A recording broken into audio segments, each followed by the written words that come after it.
Welcome back, everyone. For today's video, we are going to be taking a look at game number 11 of the World Chess Championship match being played between Nepomniachtchi from Russia with the white pieces and Lirean from China with the black pieces. Now, as we know, we've been in a little bit of a lull. There have been quite a few draws in a row now after many decisive games. So going to game number 11, Nepo has a 5.5 to 4.5 lead, and it's a critical moment. If he can win with the white pieces, the game is effectively over. All right, let's jump right into the action. So here we go. Nepo playing with white pieces. Game starts out with e4. We get pawn to e5, knight to f3, knight c6, bishop b5. Classic Ruy Lopez opening here. It's been played a lot throughout this match so far, and Ding chooses to play a6. Now, Ding deviates from the previous game where he played knight f6 going into the classic Berlin defense.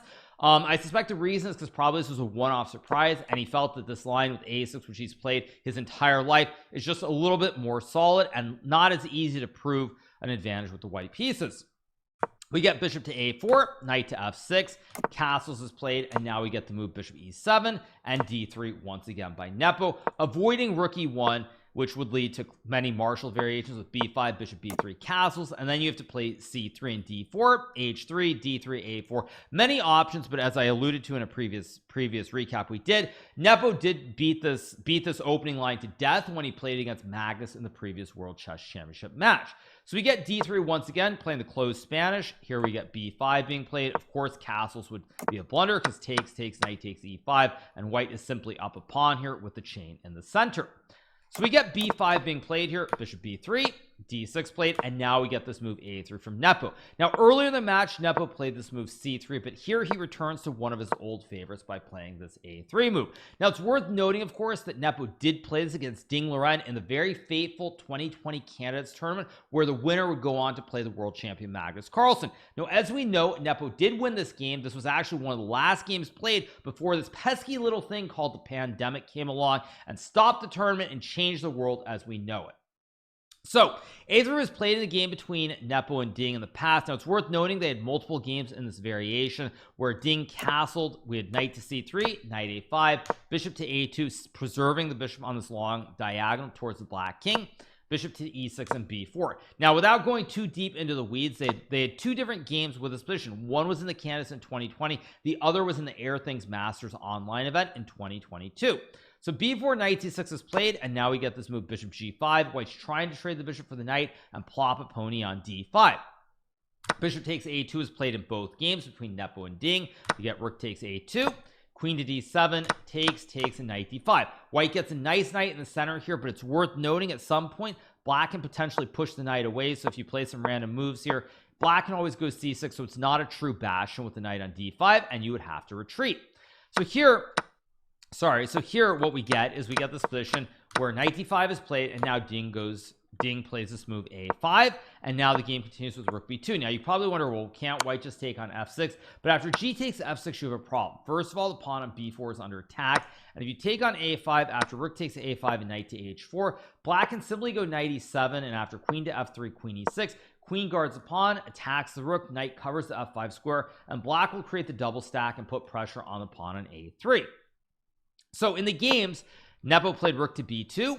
We get a b4, bishop to d8, preserving the bishop on d8 now. And the idea is to move the knight away and push p with c6. We get pawn to c4 being played. Now knight d4, takes, and queen c2. Now, up to this point, there are two different games played between Nepo and Ding. Now, the first game, which I alluded to before, was played in the Candidates Tournament in 2020. And in that game, Ding played the move rook e8, and after g3, b takes c4, queen takes c4, c6, knight f4, bishop g5, and knight to e2. Nepo got a nice advantage here. The knight is better than the bishop. You have these weak pawns in the center of the board here. Nepo would go on to win this game, and he would go on to win the Candidates Tournament as well, even after the pause due to COVID. More recently, in 2022, Ding actually improved upon that game and played the move c6 here, kicking the knight away from d5, and after knight to f4 and queen b7, the game would end in a draw. This was played in the Air Things Masters last year, 2022, an online tournament. So multiple games played in this line. Now, obviously, with so many months to prepare before the match, both players very familiar with the system, and Ding decides to play knight a5 this time instead of castling the king out of the center of the board. We get bishop to a2, saving the bishop. c5 played here by Ding. We get knight to c3, developing the pony, trying to jump. bishop to e6, and now bishop g5, castles, takes, and knight d5. Now, very similar to the earlier game in the closed Spanish, which Nepo did win, we get the structure where black has pushed the pawns to c5, d6, and e5, and white gets this great knight in the center of the board and potentially a wooden shield if black ever captures.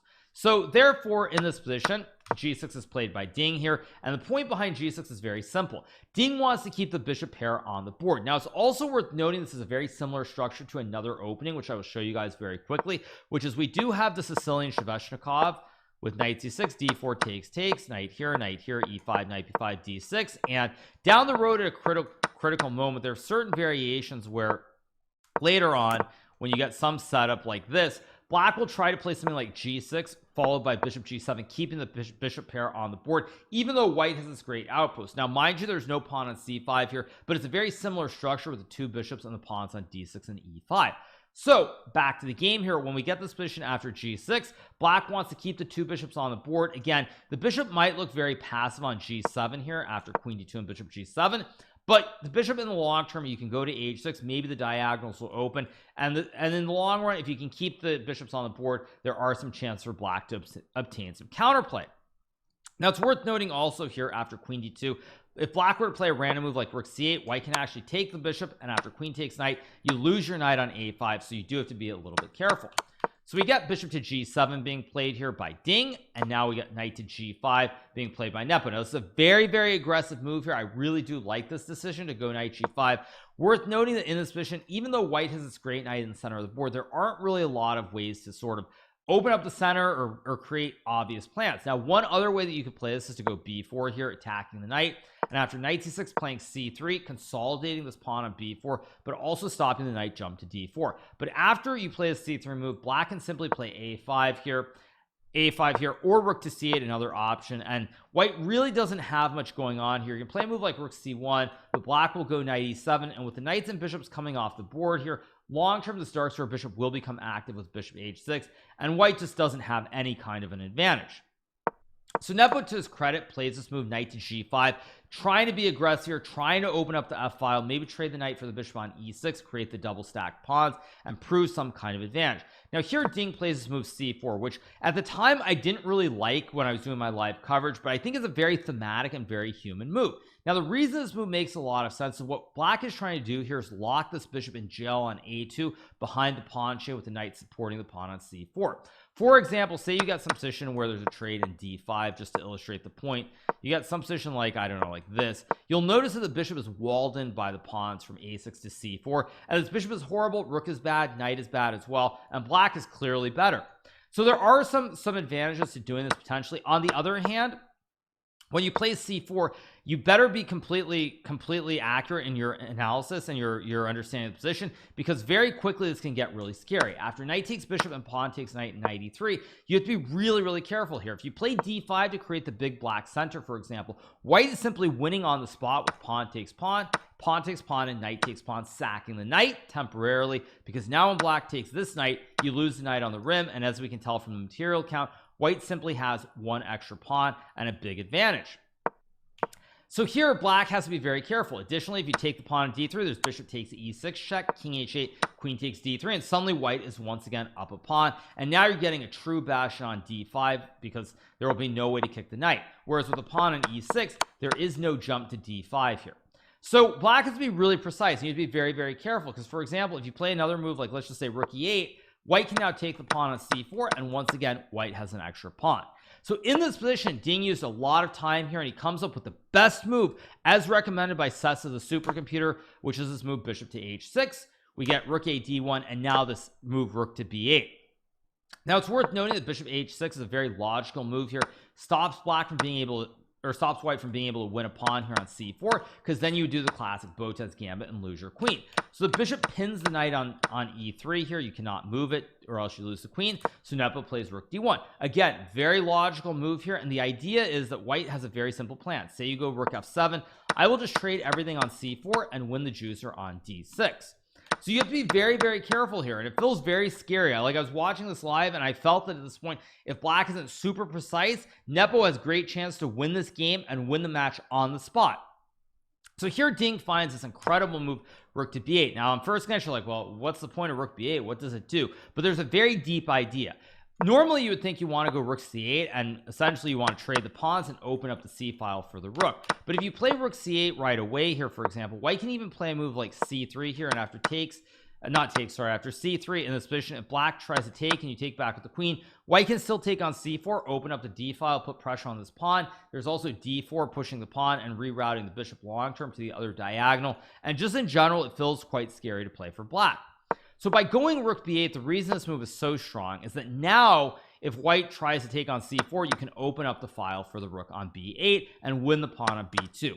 Additionally, if white plays a move like queen to e2, after takes, for example, black can go queen to b6, offering the trade of the queens. If you move the queen, now the queen is ideally placed on the diagonal towards the pawn on f2 and the king on g1, and you can just play a move like rook bc8, and white really has no substantial advantage here. Additionally, in this position after takes, you can even play something like rook b6 to guard the pawn laterally as well.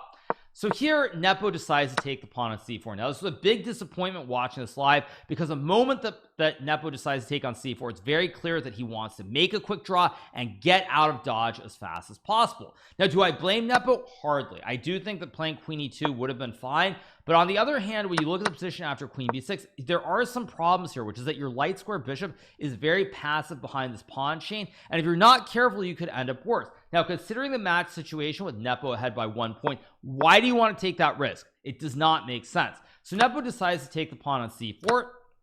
Knight takes c4 is played, attacking the queen and also guarding the pawn on d6. We got bishop takes c4, pawn takes bishop, and now Nepo plays queen takes d6. Now Nepo could have tried to play queen c3 to keep the game going. You break the pin, but you also guard your pawn on b2 while attacking the pawn on c4 multiple ways. However, after bishop takes e3, you cannot capture the queen because you lose the pawn on b2.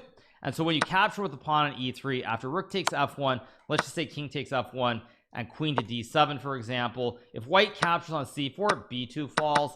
If you don't capture, you can't really prove an advantage here. Maybe king g1 is the move, but after queen b5, once again trying to force an endgame with only rooks on the board, this should be a pretty straightforward draw as well. So Nepo decides enough is enough.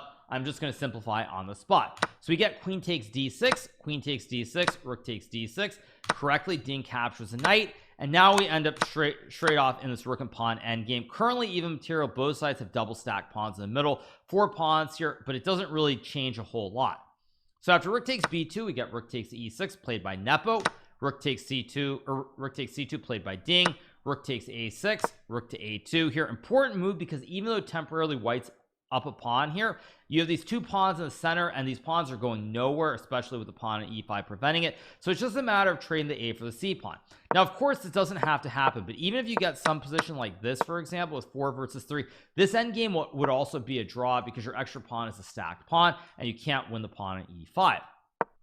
So in this position after rook to a2, rook to c6 is played by Nepo. Worth noting that a4 is still a move, but you kind of have to be a little bit careful here, because after c3, if you try to play king e1 stopping the pawn, there's rook a1 check, king moves, and then I go c2, and suddenly you lose the game immediately. After c3, you could play rook c6, c2, and king to e1, and this would be a draw, because if black checks, you have king to d2. But why do you want to take this risk at all? So instead, Nepo plays rook c6, we get rook takes a3, rook takes c4, and now we get rook takes e3 and king f2 here, attacking the knight. And after rook a3, rook c5, initially when you look at the position, you're like, wait, white's gonna win this pawn on e5, there's no way for black to guard it, white's gonna have an extra pawn, and maybe there will be some winning chances. But Ding simply has calculated very, very precisely here, and he does not give Nepo any winning chances whatsoever. We get rook to a2, king f3, rook to a3, king g4, rook to a2, and now the only way to try and keep the game going is to play king h3. You'd love to go king f3 here, keeping the king close to both the central pawn but also the pawn on g2, but you can't do that, because when you go king f3, I just keep checking you on a3 and a2 forever until you finally find your way over to the h3 square. So king to h3 is played here by Nepo, and now Ding goes rook e2, attacking the pawn. Now of course the king is too far away, it can't get to f3 to guard the pawn and attack the rook since it's on h3. We get rook takes e5 being played here. Temporarily white's up a pawn, the rook also guards the pawn on e4 as well. But after king to f7, king to g3, and king to f6, the game ends in a repetition here because there's no real way for white to make any progress. If you go rook a5, rook takes e4, leads to even material draw. Both sides have rook and 2 on the board. Nothing special whatsoever. If you go king to f3, there's rook takes g2. If you take, I can take, and even this is very simply just a draw here. Nothing either side can do with 2 pawns on the board. So here Nepo decides instead it's time to just make the repetition. He goes rook e8, king f7, rook e5, king f6, rook e8, king f7, rook e5, and the game ends in a very, very boring draw here in the 11th round. So what to make of the situation? I think there are a couple things. First of all, I think both players are getting very tired. It's been a very long match, many stressful games, obviously with a lot of decisive results. That doesn't help the nerves, but certainly at a certain point, you're running out of ideas, you're running out of steam, and you're just trying to avoid doing anything crazy. So Nepo was trying to find some chances, keep it very simplified out of the opening, starting to feel, I think, that he could be in some danger. So he bails out, makes a quick draw, and he maintains his lead with a score of 6-5. Now going forward, I think that game 12 where Ding has the white pieces after a rest day tomorrow is basically going to decide the match. If Ding cannot win in game number 12, I think it's very likely that he's not going to be able to come back in this match because Nepo has been very solid with black, and in like a final round situation where it might be a 1-point lead, it's very hard to envision a scenario where Ding is going to have some great opening preparation, some great idea, which will be a huge surprise, and he'll get chances. So I think it all hinges on game number 12. I think a lot is going to depend on whether Richard Rapport can come up with some really interesting, different, novel idea that maybe could send Nepo, could get Nepo on tilt. At any rate, we will see what happens. But again, for Nepo, very solid. Obviously would have loved to put more pressure on Ding, but he maintains his lead, which is the most important thing. And so it's 6-5 as we head into the home stretch. Rest day tomorrow, then 2 more games. I hope you guys have enjoyed this recap. I know it's a little bit short and obviously not the most eventful game. Nonetheless, I do hope you guys have enjoyed it. So make sure to hit that subscribe button below, and we will be back with more great recaps after games number 12 and 13 on Wednesday and Thursday of this week. Hope you enjoyed it. See you guys soon. Bye.